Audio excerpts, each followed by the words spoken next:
एक बार एक भिखारी अपने जीवन से बहुत परेशान हो चुका था, क्योंकि उसे अपने जीवन को चलाने के लिए भीख मांगनी पड़ती थी। उसे हर वस्तु के लिए दूसरों के सामने हाथ फैलाना पड़ता था। इसी बात को लेकर वह बहुत दुखी रहता था और दिन भर यही सोचता था कि उसके जीवन में बदलाव कैसे आएगा। यह सोचकर वह निराश हो जाता था। जब वह देखता है कि लोग निराश होकर आंखों में नम लेकर विभिन्न चिंताओं से परेशान लोग महात्मा बुद्ध की तरफ जाते और वापस लौटते समय वे लोग बहुत ही खुशी होकर लौटते थे।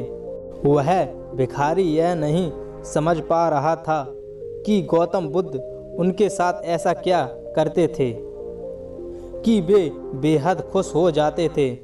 वापस लौटते हुए लोगों के हाथों में ना तो ढेर सारे पैसे होते थे, ना ही सोने चांदी। तो फिर ऐसा क्या होता था कि लोग बुद्ध के पास से लौटते वक्त इतना खुश होते थे। उस भिखारी ने मन ही मन में सोच लिया कि मैं भी बुद्ध के पास जाऊंगा और देखूंगा कि ऐसा वहाँ क्या हो रहा है कि दुखी लोग उनके पास जाकर खुश हो जाते हैं। उसने देखा महात्मा बुद्ध अपने शिष्यों के साथ उपदेश दे रहे थे। जब उपदेश खत्म हो गया तब अपनी अपनी समस्याओं का समाधान पूछने लगे। महात्मा बुद्ध बहुत ही शांत मन से समस्याओं का समाधान बताते हैं।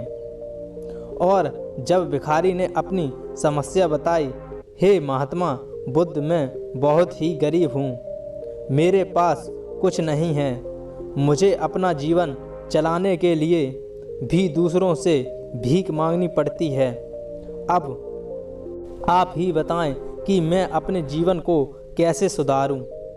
यह सब सुनकर बुद्ध कहते हैं, तुम गरीब नहीं हो, तुम्हें ऐसा लगता है क्योंकि आज तक तुमने कभी किसी के लिए कुछ नहीं किया, ना ही तुमने कभी किसी को दान दिया, ना ही तुमने दूसरों को लिए कुछ किया। यह सब सुनकर भिखारी के मन में एक आशंका जग उठी। अपनी आशंका को दूर करने के लिए भिखारी ने पूछा, मैं तो एक भिखारी हूँ, मैं लोगों को दान कैसे दे सकता हूँ और मैं लोगों की कैसे सहायता कर सकता हूँ। मुझे तो खुद अपने जीवन चलाने के लिए दूसरों से मांगना पड़ता है। यह सब सुनने के बाद गौतम बुद्ध थोड़ी देर चुप रहे और फिर उससे बोलते हैं, तुम्हारे पास हाथ हैं जिससे तुम लोगों की सेवा में लगा सकते हो और दूसरों का भला कर सकते हो। इसके अलावा तुम्हारे पास मुंह है जिससे तुम लोगों से अच्छी अच्छी बातें कर सकते हो और तुम दूसरों का हौसला बढ़ा सकते हो। यह सब करके भी तुम दूसरों की सहायता कर सकते हो। जरूरी नहीं दान सिर्फ पैसा या वस्तु का किया जाए, हम चाहें तो शिक्षा का भी दान कर सकते हैं। हमें भगवान ने स्वस्थ शरीर दिया है तो वह गरीब नहीं है, वह बस दिमाग से गरीब है।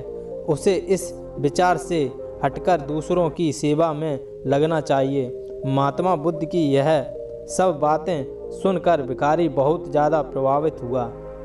हम सब इस बात की चिंता में समय बर्बाद करते हैं कि हम गरीब हैं, हमारे पास तो पैसा नहीं है, हम अपने जीवन में कैसे आगे बढ़ सकते हैं। लेकिन यह सत्य नहीं है। सत्य तो यह है कि जब तक हमारा शरीर पूरी तरह से बेहतर है तो हम उसका उपयोग करके आगे बढ़ेंगे और खुद के जीवन को बेहतर बनाएंगे। जय हिंद, जय भारत।